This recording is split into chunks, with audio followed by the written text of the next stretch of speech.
Passo agora a palavra para o coronel Irineu Osiris Cunha, autor do Comentários ao Regulamento Disciplinar do Exército Brasileiro e corregedor-geral da Guarda Municipal de Pinhais. Esse tema, eu acho que já é corriqueiro para ele.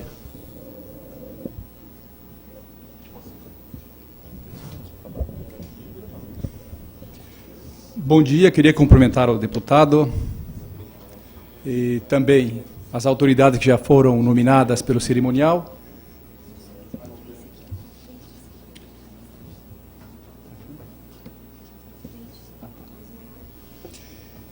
E aos presentes que se encontram aqui para discutir o tema complexo, polêmico, mas também importante que se trata, me parece que num primeiro momento, de se discutir a questão de a Polícia Militar do Paraná adotar um RDPM, um regulamento próprio, ou manter-se com o atual regulamento disciplinar do Exército Nacional. O tema que foi passado é o RDE próximo do fim, a inconstitucionalidade dos regulamentos disciplinares próprios.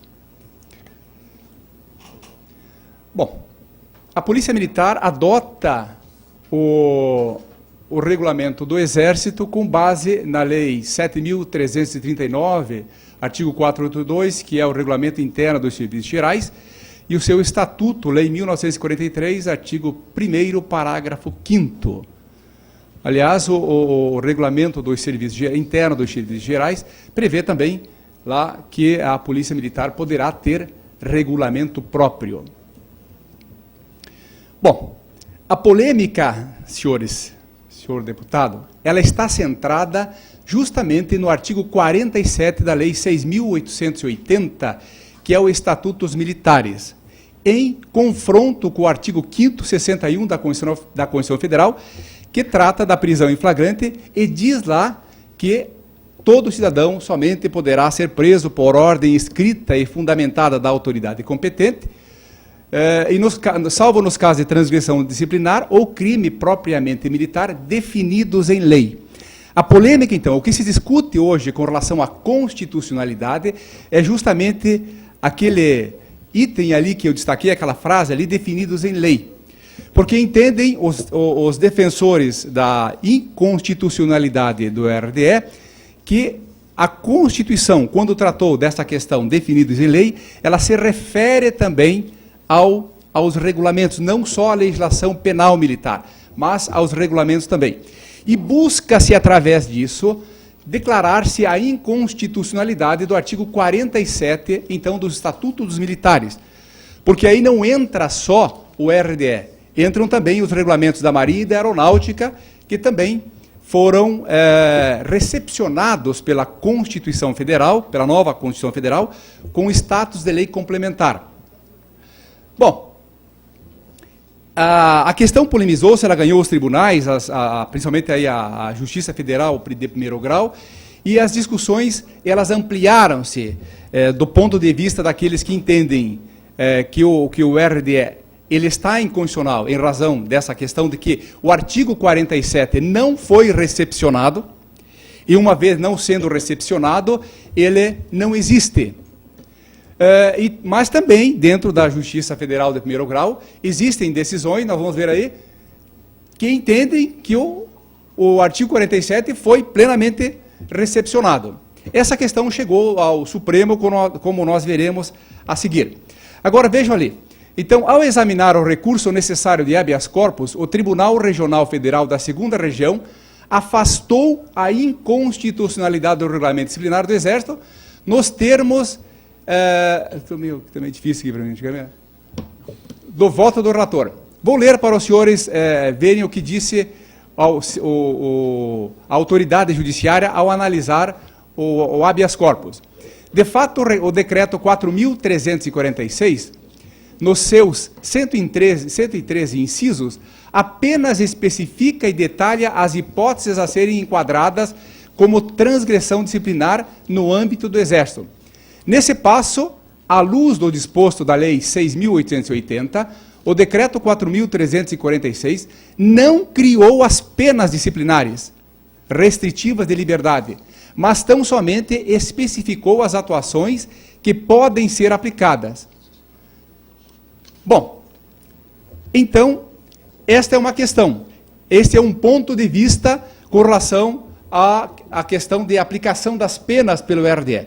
Entendeu o magistrado que, quando se pega lá o anexo 1, com seus 113 incisos, e lá prevê, por exemplo, disparo de arma de fogo incidental como uma conduta irregular do militar, quer seja nas Forças Armadas, perdão, quer seja no Exército, quer seja dentro da Polícia Militar, que adota o regulamento disciplinar do Exército, ele não estabeleceu penas, ele não criou, ele apenas definiu uma conduta irregular.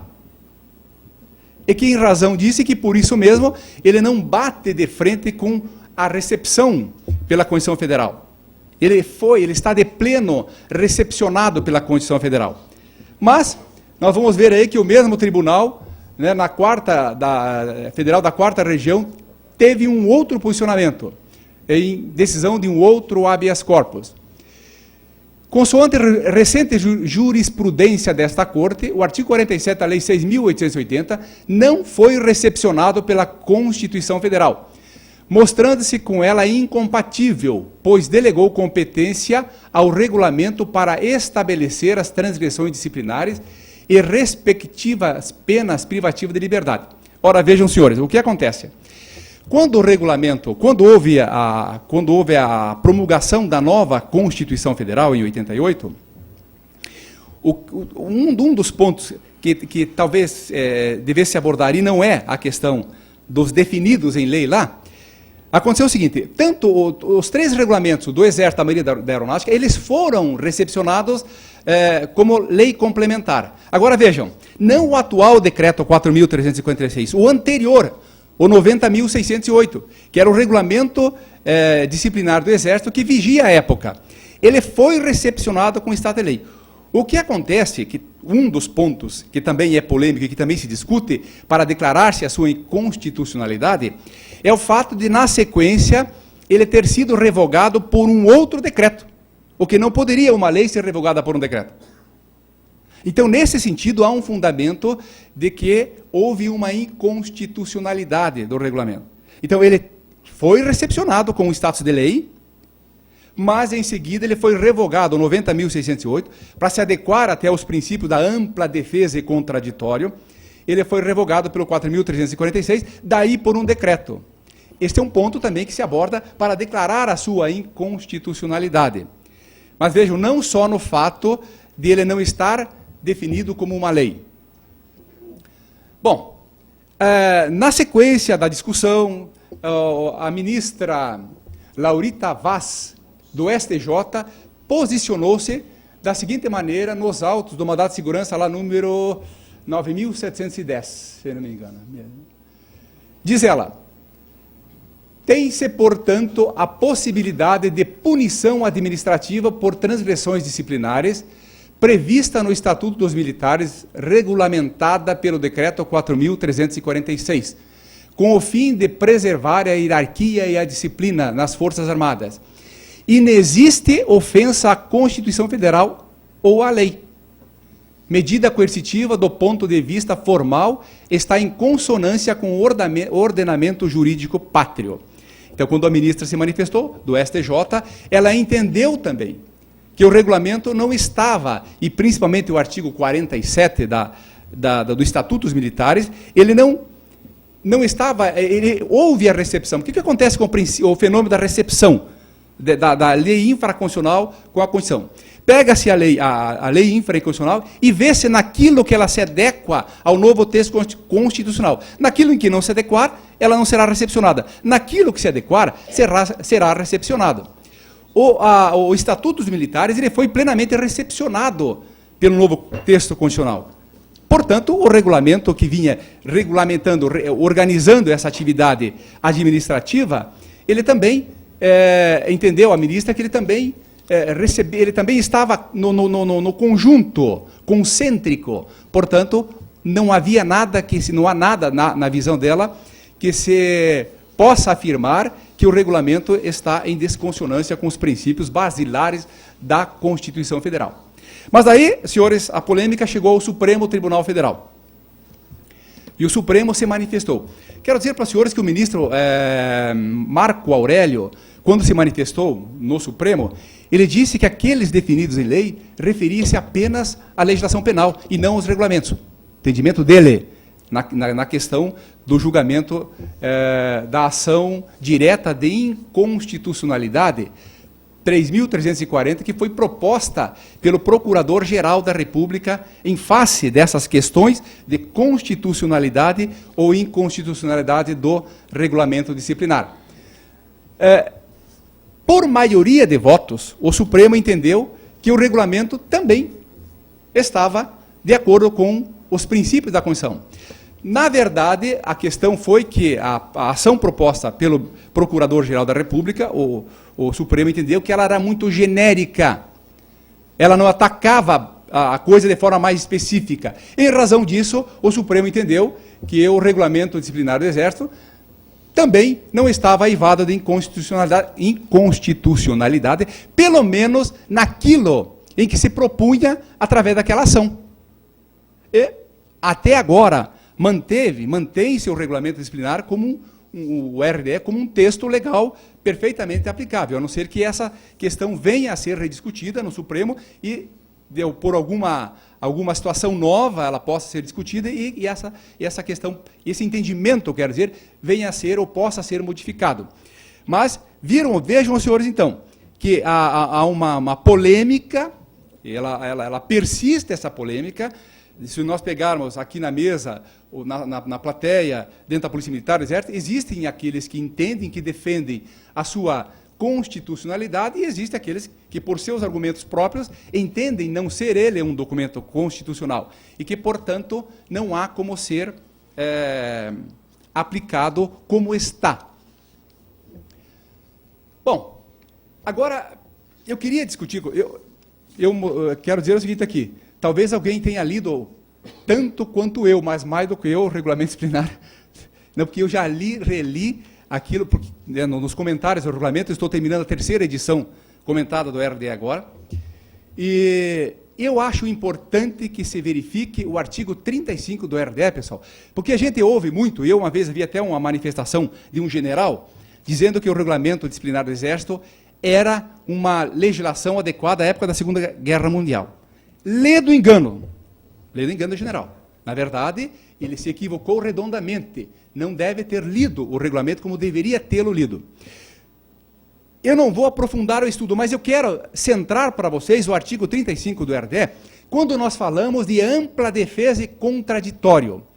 O artigo, o 4.346, ele exagerou na sua ampla defesa e contraditório. Então, essas argumentações dos militares de que de perseguição, de que não são garantidos os direitos dele, não se dão em razão da não aplicação correta do RDE. Porque os senhores sabem, o processo, ele é o âmbito mais democrático para que o militar se defenda, ou para que qualquer pessoa no processo possa se defender. E é para isso que existe o processo. O processo, ele não parte da premissa, ele não parte do condão de que ele é punitivo.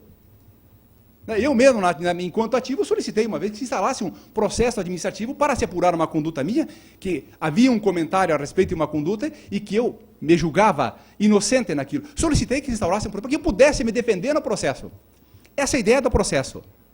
O processo é que a cultura do militar, somente, é que o processo existe para punir ou não. Mas é fundamental, eu até deixei bem colorido esse artigo, que a autoridade competente, a autoridade que vai aplicar a punição, ela não se esqueça daqueles 3 princípios que estão lá em primeiro. Então diz lá, o julgamento e aplicação da punição disciplinar devem ser feitos com justiça, serenidade e imparcialidade. O que quer dizer isso, senhor? Então não estamos julgando aqui as pessoas que utilizam, que fazem mau uso do regulamento. Porque muitas vezes é o mau uso do regulamento. O regulamento, o senhor sabe que ele não tem só punição, ele tem também além dos recursos que ele prevê, ele tem lá regalias para o militar. Nós aprendemos de que, quando olhamos para o RDE, vemos ele como um elemento de coerção, quando na verdade não é. Ele não é. Então, veja, se a autoridade, quando vai fazer o julgamento, com base lá no artigo 16, 17 e 18 do próprio regulamento, ele vai julgar, ele se investe de um papel de juiz, ele tem que ter à sua frente a questão de fazer justiça naquele. Ele está com o processo na sua mão, com todas as provas ali reunidas. Então, ele tem que se preocupar primeiro em fazer justiça. O que significa a autoridade competente fazer justiça? Significa que ela deve aplicar uma pena com sorte com aquela conduta irregular, se for o caso. Se não for o caso, se ele entender, por meios dele, que aquela em que pese a autoridade está dizendo que houve uma conduta irregular, ele não precisa concordar com a decisão da autoridade. Ele entendendo que, para que se faça justiça, não se deve aplicar a pena, ele não é obrigado a aplicar a pena. Então ele tem que se preocupar com essa questão da justiça, de fazer justiça. Aquele que vai aplicar a pena tem que ser sereno. Serenidade quer dizer bom senso na hora de fazer justiça. E, finalmente, pessoal, imparcialidade. O que é ser imparcial? Eu, como comandante, posso ter verdadeira ojeriza, posso ter verdadeira aversão ao policial. Mas, no julgamento daquele processo, eu tenho que ser imparcial. Posso gostar ou não gostar dele, mas na hora de aplicar a pena, eu tenho que fazer justiça, eu tenho que ser imparcial. Eu não posso me deixar levar por meus sentimentos, por meu ressentimento que eu possa ter contra esse militar. Então, o que eu quero dizer para os senhores, que o erro não está no regulamento, mas muitas vezes naqueles que fazem uso, e um uso mal do regulamento. Então, como o deputado acabou de colocar aqui, que alguns policiais militares mandaram um WhatsApp para ele dizendo que não viriam em razão de possíveis represálias que pudessem sofrer caso viessem aqui para participar da audiência. Veja, então, se isto é verdade, se isto é uma verdade dentro da Polícia Militar, eu não acredito, a polícia evoluiu muito nessa questão hoje, é um mau uso do regulamento. Mas teria que se identificar na vinda dele aqui uma conduta irregular para se instaurar. Porque não se pode punir o militar porque ele veio aqui, só porque ele veio aqui. Tem que haver lá, nem que seja uma ordem clara do comandante dizendo que está proibido vir nesta parte.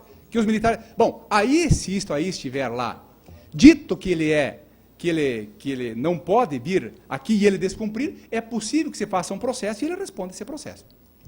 Mas é importante, pessoal, que se entenda então que a autoridade que vai aplicar a pena deve se preocupar com a justiça, com a serenidade e com a imparcialidade. Olha, vamos vendo ali ainda a questão da ampla defesa. Nenhuma punição disciplinar, nenhuma, será imposta sem que ao transgressor sejam assegurados o contraditório à ampla defesa. Isto está perfeitamente adequado à Constituição Federal, artigo 5º da Constituição Federal, incisos 50... Escapou agora, ó. Mas no artigo 5º lá, fala da ampla defesa e do contraditório. Inclusive, veja, pessoal, eu destaquei em vermelho lá para dizer para o senhor o seguinte, que a ampla defesa nos processos disciplinares, ela foi além do que a Constituição previu para todos os demais. Se pegar um servidor da prefeitura, da Assembleia, enfim. Veja, que além daqueles que estão ali abaixo, todos aqueles itens para a ampla defesa, ela prevê que o militar que vai ser punido é um direito dele ser ouvido pela autoridade que vai lhe aplicar a pena. É o mesmo caso de lá na prefeitura, por exemplo, o servidor que vai ser demitido, antes de ser demitido, em que pese um processo com todas as garantias para ele, ele ser ouvido ainda pelo prefeito. Vejam, essa garantia não existe em nenhuma legislação, mas o regulamento previu como um direito do militar antes de ser apenado. E isso quer dizer que se não for cumprido, é um cerceamento à defesa dele.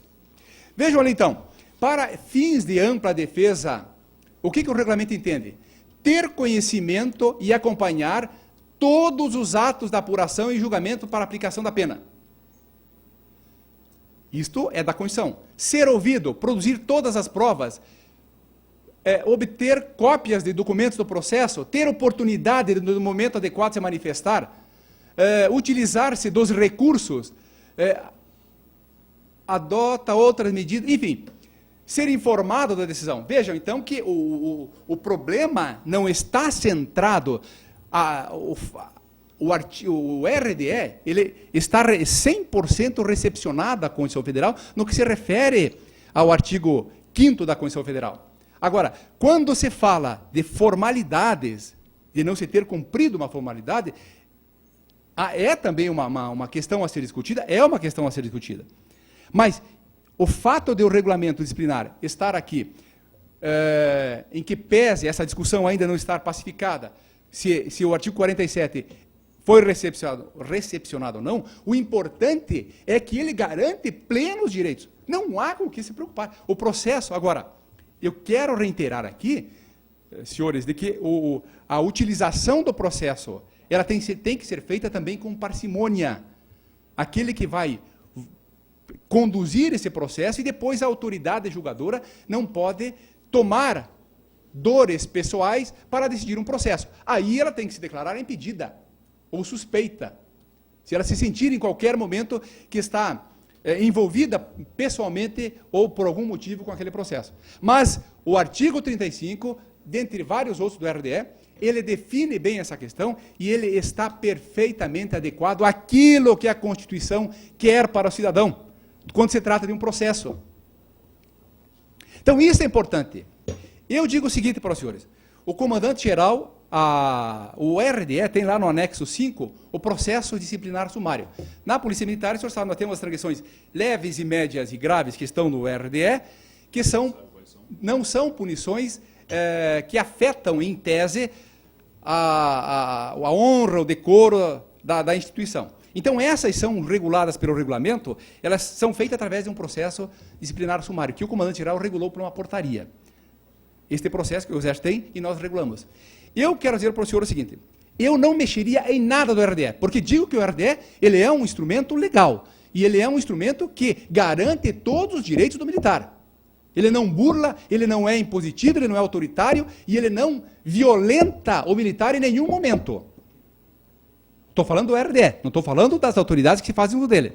Porque não adianta se mudar o regulamento, colocar uma outra legislação, se quem vai aplicar do mesmo jeito, de uma forma parcial.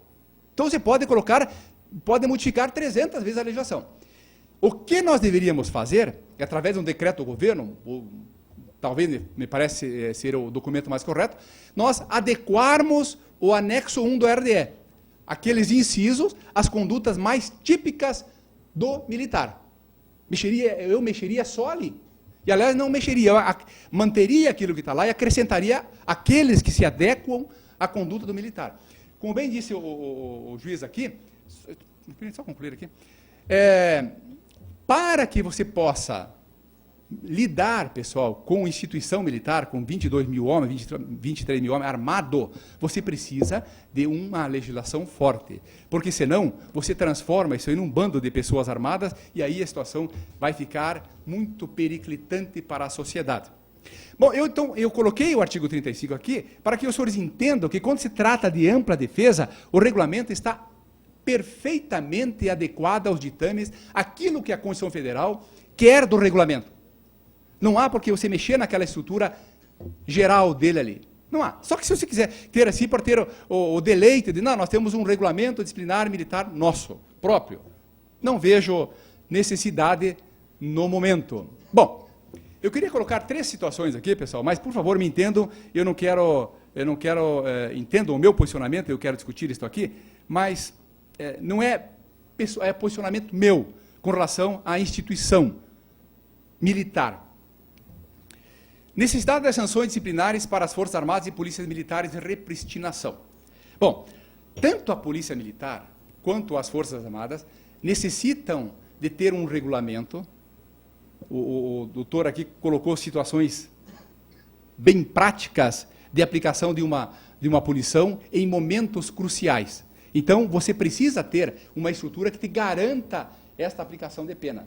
Até porque você pode ter situações que tragam complicadores em determinadas ocasiões e isso pode, digamos assim, trazer surpresas não só para a instituição como para a sociedade. Bom, o que acontece? Eu coloquei a repristinação ali, que é um fenômeno do direito, porque é o seguinte, quando você revoga uma lei, a anterior, ela passa a valer novamente e acontece o seguinte, quando se decreta aí a inconstitucionalidade do artigo lá, a não recepção do 47, ou a inconstitucionalidade do regulamento, nós temos o fenômeno da repristinação. Ou seja, se o 4.346 ele revoga o anterior, o 90.608, tem que viger.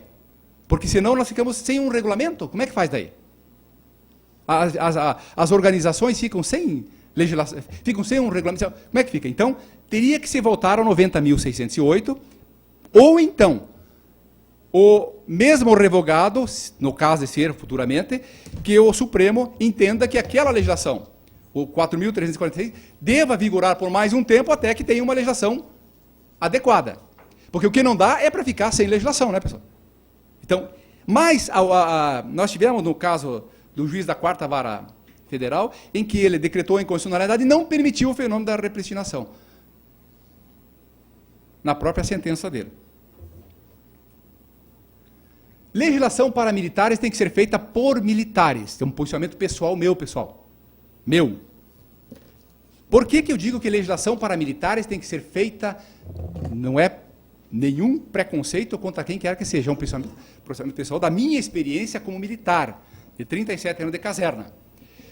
Por quê? Porque só um militar compreende as vicissitudes de um quartel. E os senhores sabem que muitas situações vividas dentro de um quartel, para quem está aqui fora, elas às vezes são absurdas, são ridículas. Mas que dentro do quartel ela tem a sua importância, ela tem a sua valência. Então, se você põe uma legislação militar para ser trabalhada por pessoas que não são militares, isto pode desnaturar a vida interna dentro do quartel. Novos conceitos podem surgir que às vezes não interessam para uma vida de caserna, em que o rigor... Porque, pessoal, já foi dito aqui que nós temos a disciplina e hierarquia em qualquer setor, até na sua casa, lá na sua família, existe disciplina e hierarquia. Quando você fala para o teu filho, eu vou numa boate, então você vai, mas eu quero você aqui a 1h da manhã. Ele chega às 2h, o que ele violou? Ele desrespeitou a autoridade tua como pai e violou uma regra da disciplina. E você tem que aplicar uma pena para ele. Agora, você pega uma prefeitura, tem disciplina e hierarquia. Você pega a Polícia Civil, tem... Mas para o militar não basta, pessoal, a disciplina e hierarquia. Tem que ser o seu rigor. Ela tem que ser aplicada no seu rigor. E todos nós que somos militares sabemos disso. Daí que eu entendo que, se nós não formos legislar por pessoas que não são militares, nós não teremos este rigor necessário na nossa legislação. Pelo que eu já comentei com os senhores. Mas isso é um posicionamento pessoal meu, próprio meu. Pessoal. Isso é uma opinião minha, mas eu fiz questão de trazê-la aqui.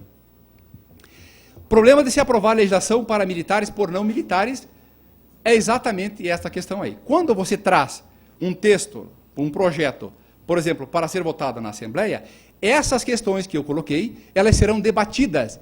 E nós sabemos que as opiniões ali também são diversas.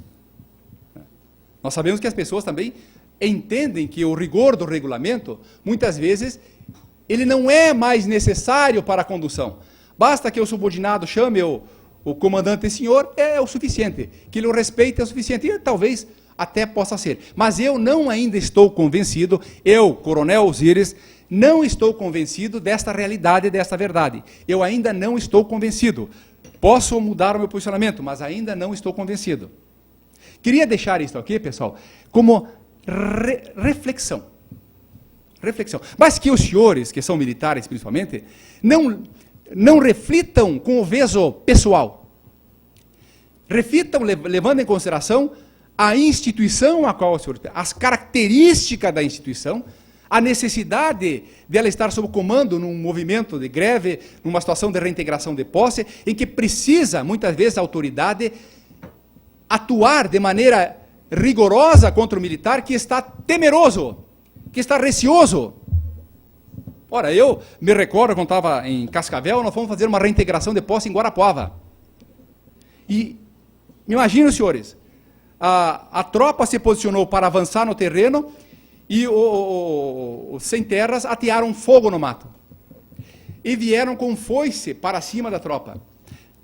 Então, se não tiver um comandante que grite para o subordinado, que berre com ele, ele não vai ante o temor. E você precisa manter aquela tropa. Então não dá você pegar aquela situação lá e transportar para aqui. Não dá. Nós precisamos de uma legislação que contemple esses momentos que a polícia militar, que o exército vive também. Por isso que eu trouxe essas questões para a gente refletir aqui. Não sei se... Bom, o RDR respeita a Constituição Federal, mandando que se observe os princípios da ampla defesa e do contraditório? Eu mostrei para os senhores e digo que sim, que isto é o que importa, pessoal. Se ele é constitucional, o que ele não é, nós como militares, a gente está discutindo, mas importa para nós é que ele esteja plenamente enquadrado dentro dos valores que a Constituição quer quando trata de ampla defesa e contraditório. É claro que o doutor aqui trouxe questões aqui, que o militar, pela natureza dele, existem alguns direitos que têm uma certa limitação, que tem certa limitação para ele, pela condição dele como militar. O regulamento é constitucional? Está em conformidade com a atual Constituição? Eu, dos meus estudos, com as minhas conclusões, entendo que sim. Queria agradecer, né, a atenção de todos. Queria também agradecer imensamente ao deputado pela oportunidade, eu também, como não tive nenhuma vez esta oportunidade de debater esse tema de uma forma tão ampla. Quero dizer que é uma honra, foi uma honra para mim, deputado, né, receber esse convite. Dizer que estou muito feliz de poder vir aqui e transmitir aquilo que eu penso. Eu sei que o tema é polêmico, eu sei que as pessoas não pensam como eu, e é assim que tem que ser mesmo. Mas nós temos que chegar a um consenso, né, a um balizador, pelo menos. Mas eu estou muito feliz, estou honrado por ter sido convidado pelo deputado para estar aqui. Parabenizo o deputado pela iniciativa, acho que é uma iniciativa inovadora também, é uma iniciativa fantástica e que tem que ser, as questões têm que ser pontuadas mesmo. Era isso, muito obrigado a todos.